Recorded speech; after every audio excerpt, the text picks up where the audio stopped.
Hello বন্ধুরা, আমার সালাম নিন। আসসালামু আলাইকুম। আশা করি আপনারা সবাই ভালো আছেন ইনশাল্লাহ, এবং আমার প্রত্যাশাও তাই। সেই সাথে আমার প্রীতি ও শুভেচ্ছা নিন।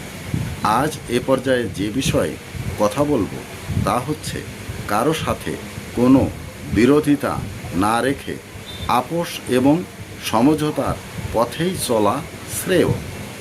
বিরোধিতা দিয়ে যে শত্রুতা সৃষ্টি হয় তাতে উভয় পক্ষে জীবনমান দুর্বিষহ হয়ে উঠতে পারে, অশান্তিতে ভুগতে হতে পারে।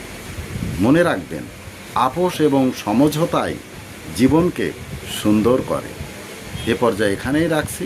ততক্ষণ পর্যন্ত সবাই ভালো থাকুন, সুস্থ থাকুন এবং নিরাপদে থাকুন। শুভ কামনা নিরন্তর সবার জন্য সব সময়। ধন্যবাদ ফেসবুক মেটা, ধন্যবাদ সকল বন্ধু সহ সবাইকে। আবার দেখা হবে অন্য কোনো ভিডিওতে। আল্লাহ হাফেজ।